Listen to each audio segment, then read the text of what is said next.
Hey, what's up everyone? It's Mira Crawford. Happy Monday. Welcome back or welcome to my channel. And today we are going to talk about your obsession with being liked might be actually hurting your chances of moving forward into a role or career that you really want.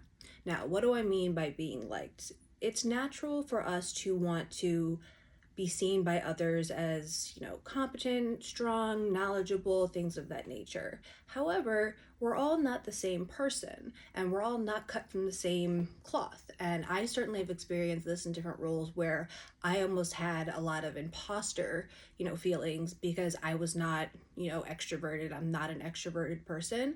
I do love being client based. I do love making and building relationships, but I do have to take a step back and unwind and, not talk to anyone for many hours if I've been talking to people all day long, because it's just, for me, it's a bit draining. However, in different roles, since I have always been client facing, when you did see the more extroverted consultants or people on your team, it would make you kind of question yourself a little bit and wonder if you're doing it right, but then also wonder if other people think you're doing it right.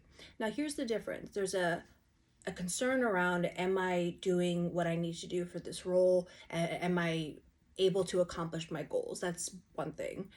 The other thing is you being afraid to push yourself because you're afraid that other people are going to say, oh, you're going into sales? Why would you do that? You're not a good salesperson, or anything along those lines. Or even if your own manager is not that supportive of you taking a career shift, or you're worried that it could end up being punishment, or they would block you from applying from other internal roles. I mean, there's a whole laundry list around this. But if you are overly concerned about what other people think outside of you being kind, courteous, and professional, then that's something that you're going to need to work on. And that's definitely something that I can help with as well, because the more that you run from an opportunity or something that you're scared of, you're actually doing yourself a disservice. I know that this is kind of cliche where we say, run towards what you're afraid of, but that is true.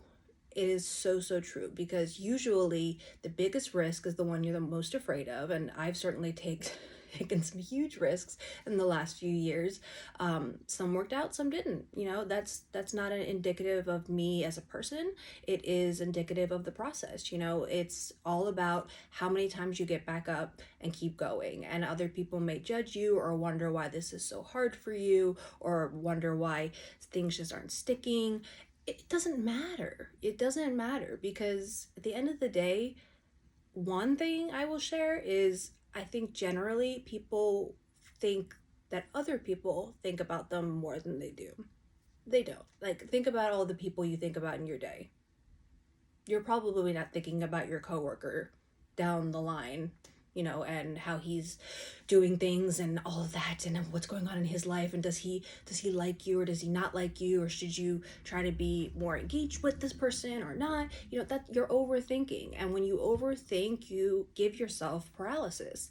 And so your fear of judgment, your fear of not making the right choice, sometimes that happens. We've been there. I've definitely been there. And I would say even recently, I don't know that I've made the best moves, but it is what it is. I mean, you move forward and learning from that, and you take accountability and you move forward. But my point again is, if you obsess around what other people think, you're never going to get to that point where you actually run towards what you're afraid of, or run towards a role, or even if it's not something that you want to be doing anymore, right? Let's say you don't want to be in tech anymore, period, and you have no idea what to do because your whole entire career has been in tech.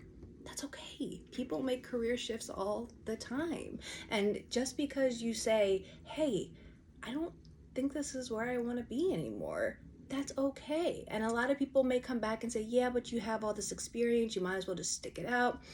It's really going to be up to you at the end of the day, but don't let the fear of what other people think or how other people do things stop you from chasing your dream. And you have to really become possessed with the idea that I'm going to get this dream. I'm going to go for it. I don't know how long it's going to take me, but I'm going to do it. I hope this helps. And later this week, I'll be checking in. Bye, y'all.